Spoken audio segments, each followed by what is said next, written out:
Today on the BRS 160, we reveal the tank and stand.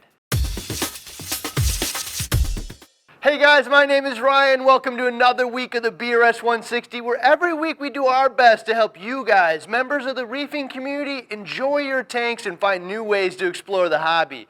We do that by following the setup and progression of this 160-gallon reef tank. Today we're going to talk all about the different types of tanks and stands out there and show you placement and installation of the options we selected. There are three different basic types of tanks to select from. Standard aquariums found at most fish and big box pet stores, all-in-one kit type aquariums, and custom-made aquariums for those of you looking for something really special. Here's a quick 30-second overview of each type. The standard aquariums found at most pet stores are typically glass, which is strong, fairly thin, and scratch resistant. A majority of them will come with a black trim around the top and bottom, which provides structural support and an even surface on the bottom to rest the tank on.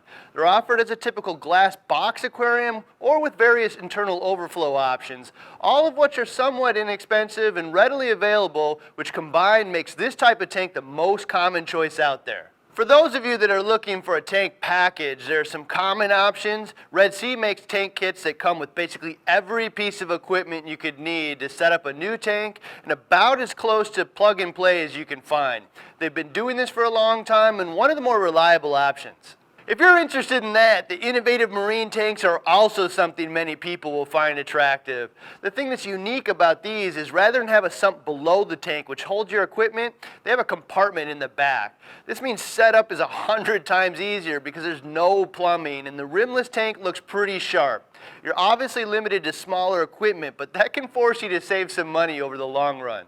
Lastly, you can have a tank custom made for you. This means you're not limited to stock sizes. The overflows can be customized to your needs, blacked out backs and bottoms, clear glass, as well as endless acrylic options. Biggest benefits of acrylic over glass are increased transparency and the ability to build more advanced shapes, but it scratches really easily. I'll say almost everyone I know prefers glass tanks, including myself, because I just don't want to deal with the scratches. Custom tank manufacturers are typically seasoned reefers who really know how to make this thing look sharp in your home and functional. This is going to be a showpiece in your living room. If you spend a fortune on your furniture and decor, you're probably going to want something that matches that same level of detail and quality. Stands have some pretty similar options. Some simple pine stands sold by the larger aquarium manufacturers are available at most pet and fish stores. They're inexpensive and get the job done. These same stores can often order nicer versions, which are a bit more attractive and solidly built. The all-in-one tanks from Red Sea and Innovative Marine have stands that are specifically made for them as well. You can also have a custom stand made for you. This isn't cheap because what you're doing is having someone make a custom piece of furniture for your home that is also designed to hold a lot of weight securely. However, when you get a custom stand, that means you can make sure the style and color of the stand matches the rest of your decor in your living space. For some of you, that might not matter at all, and for some of you, having it match the rest of your home might be the most important component of the whole project. Since all of you have probably seen what a standard tank and stand look like, I'm going to spare you the suspense and let you know for this series we went with a custom option and had our go-to guys build a tank and stand with Felix at Reef Savvy Tanks and Chris Benner at Benner's Woodworking for the stand.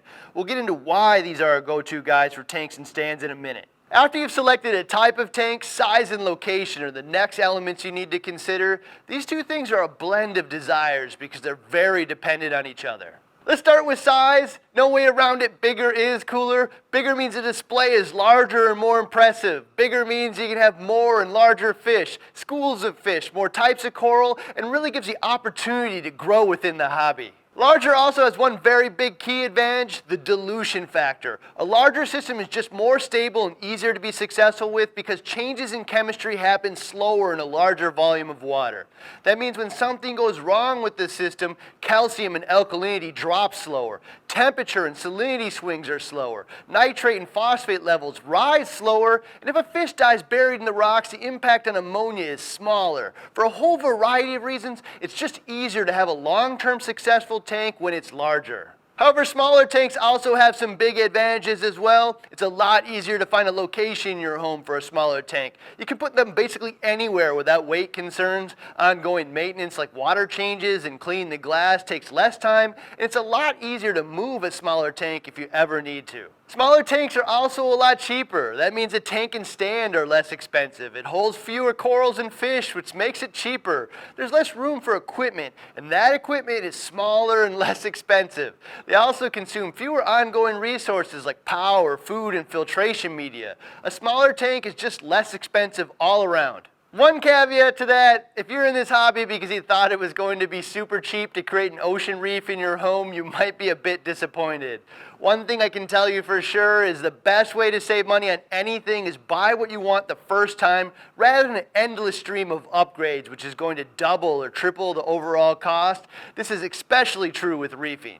If a smaller tank fits your lifestyle, perfect. But if you know you're just going to upgrade to something much larger in a year, it's possible to recognize that now and save yourself a whole lot of time, money, and frustration by just getting what you need or want the first time. My personal favorite smaller tanks are the Nouveau line, which have that compartment in the back. For medium-sized tanks, by far the most popular choice by reefers and myself is the 40-gallon breeder, which provides an excellent balance of depth and height for a 3-foot wide tank. Arguably, there are not many other 3-foot options that work really well for reefing. In the 4-foot range, 75 and 90-gallon tanks are fairly popular, but I have to say I know a lot of people, including myself, who have bought a 75 or 90-gallon tank and regretted it very quickly because the cost of the 120 isn't that much more, and the 4x2 by 2-foot dimensions of the 120 are much easier to aquascape, and it hits a size which really increases the variety of fish you can keep. The 180 is even better, which is the 6-foot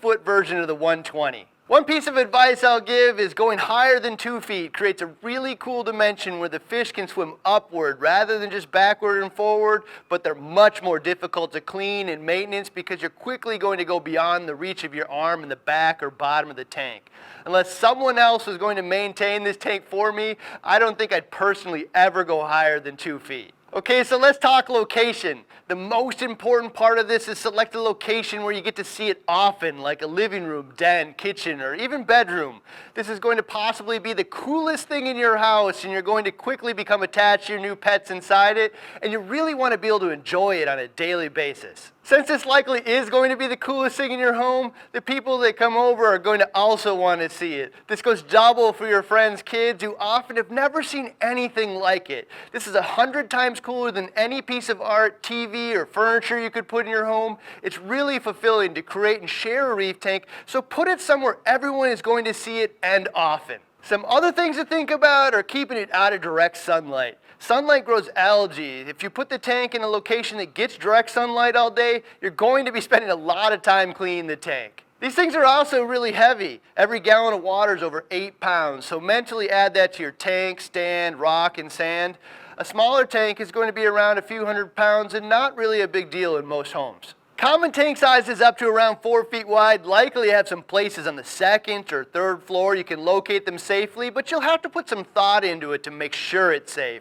There are obviously fewer concerns on the 1st floor and basement, and almost no concern if there's a cement floor directly under the tank. A 6-foot plus tank is going to be ridiculously heavy and hard to put anywhere other than the 1st floor or basement of a home. Most 2nd floors are just not designed to hold 3,000 pounds. There are ways to reinforce the floors, so it can be done if you really want to. I do have a few location tips. First one is if you have the cash to set up a medium to larger size reef tank in the first place, you also have the $100 to have a contractor come out, take a look, and give you some real weight-related structural advice. So if you're not sure, Google Craigslist or Angie's List a contractor and make sure the location you want to use can hold the weight. Outside of that advice, directly on cement is best. If not, it's wise to make it cross as many load-bearing walls and structural supports as possible. Try and figure out which way the joists in your floor run and have the tank span multiple joists rather than rest parallel where it might only rest on a single joist. In most cases, the strongest points of the floor are going to be right next to the wall, not in the center of the room. Again, if you're not sure, spend the $100 and have someone knowledgeable on this type of thing come out and take a look. The tank is also going to need power, so put it near an outlet or get one installed in the location you selected. Depending on the equipment you put on the tank, a smaller to medium-sized tank can probably share a circuit with other things in the house. Just make sure it's not on the same circuit as other things that consume a lot of power, like a big microwave or huge entertainment system. On a big tank that has tons of pumps, heaters, and lights, you might want a dedicated or multiple circuits just for the tank. Again, if you don't know the answer to this, don't spend time worrying about it. Spend the $100 and use Google, Craigslist, or Angie's List to find an electrician who can just tell you that your setup is good or make some simple suggestions. Beyond that, try to make sure the location of the tank is fairly level. We can use some shims to make corrections, but if the area is way off level, I just select a different location for the tank. Last location topic, if you're lucky enough to have an extra room in your home that really never gets used, consider locating the tank on the opposite side of the wall or floor and use this room as your new fish equipment room.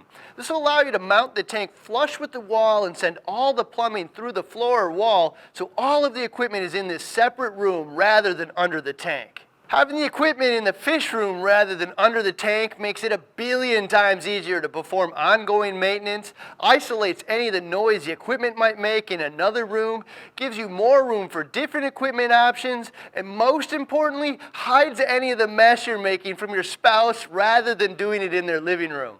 Okay, time for our installation. We'll start with the stand. I told you we selected Chris Benner at Benner's Woodworking. He's really the only guy I'd consider using for something like this because I trust his work and I don't need to look elsewhere. You can see this thing is just stunning, and some of you might be thinking that it looks a lot like a piece of furniture, and that's because it's exactly what it is. Chris isn't an aquarium owner that decided he wanted to make stands. He's a custom furniture maker who also has a passion and deep understanding of reefing needs. This means he's going to produce a piece of furniture that matches the colors and styles used in your home and living space, so it fits the decor seamlessly and looks stunning for you and your guests. Custom means you also get to design it with him with the dimensions of any tank, custom heights, lengths, depths, doors that easily remove, or even removable panels.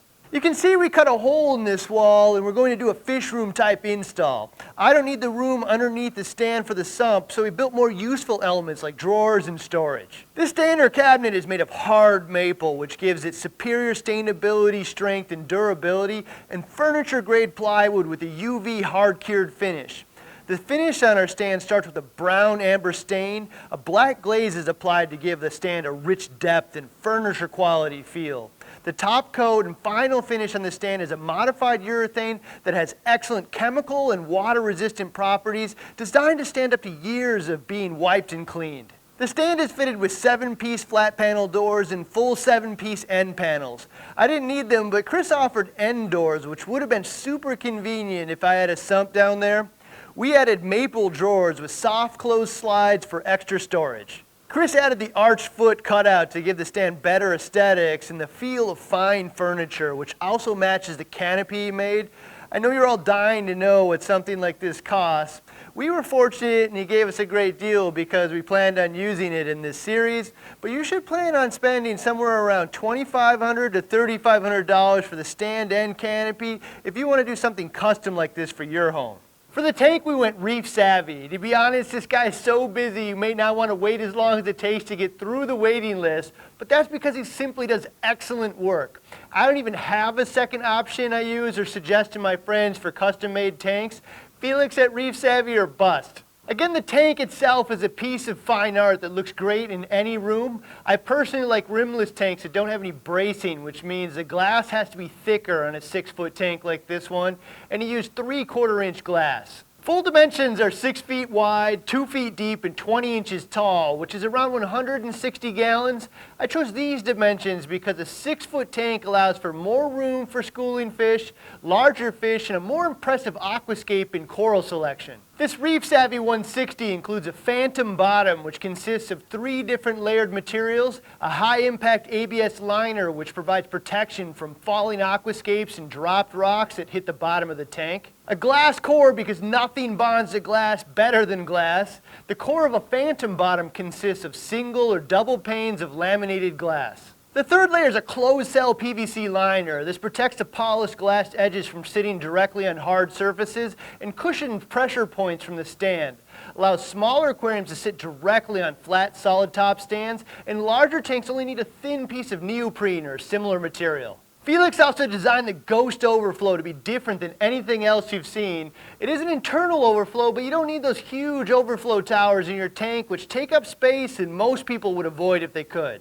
It's ultra low profile with a tongue and groove design for a stronger bond, polycarbonate cover, removable weir, windowed sides, and a super easy install. They also included a newer option called armored seams. These are smoked glass strips integrated into the black silicone joints, resulting in an almost indestructible seam which would be very difficult to damage even with typical magnet cleaners that you would normally want to keep away from the edges. Again, everyone is wondering what a tank like this costs, and it isn't for the faint of heart. He gave us a great deal so we could use it in this series, but in general, you're probably looking at about $3,500 for a tank like this with crating and freight. I can tell you the crating alone is pretty impressive. Felix does build smaller Reef Savvy tanks all the way down to a few $100 if you're interested. To set this up, we're going to center the stand on the hole in the wall that we had built and then check the level. If your floor isn't level, go ahead and use some shims to get it level. I personally like the composite shims because they look cleaner once you break them off. If you have thicker carpeting, you might want to consider putting the tank on before leveling so the carpet and foam is compacted evenly. If we had used a standard tank with a black trim, you could put it directly on the stand. And a smaller Reef Savvy tank with a phantom bottom, which includes that layer of closed cell PVC, could also go directly on any flat surface stand like this one. However, with a large tank like this one, we want to make sure there are absolutely no pressure points from the irregularities in the surface of the wood or the PVC foam. To solve that, we're going to lay down an 1/8-inch layer of neoprene on the stand before we place the tank on the stand. This tank is ridiculously heavy, so we want to make sure we have enough people to lift and position it on the stand. Once we do have the tank positioned correctly, we're going to trim off the excess neoprene and screw in the ghost overflow with the weir box on the inside and the overflow box on the outside. We'll cover all of the plumbing in a future episode. Hopefully answered most of the questions you could have related to sizing, selecting, and locating a tank appropriate for your needs. One quick tip, if you're in the market for a smaller tank and want to save a few bucks, Petco semi-frequently has a $1 a gallon tank sale where you can pick up some really affordable small to mid-sized tanks. That's when most of us at my local reef club pick up our 40-gallon breeders for just 40 bucks. Next week, we're going to explore what sumps are for, the various types available, including DIY options, and show you the one we selected to use for this project. So start jamming on the subscribe button. You don't want to miss it or any of the other future BRS 160 episodes. If you're interested in checking out Chris Benner or Felix's site or any of the tank kits we talked about, hit this link where we compiled all of this information on our website. Chris and Felix's work is super cool, so it's absolutely worth checking out. See you next week with episode 3 of the BRS 160 Sumps.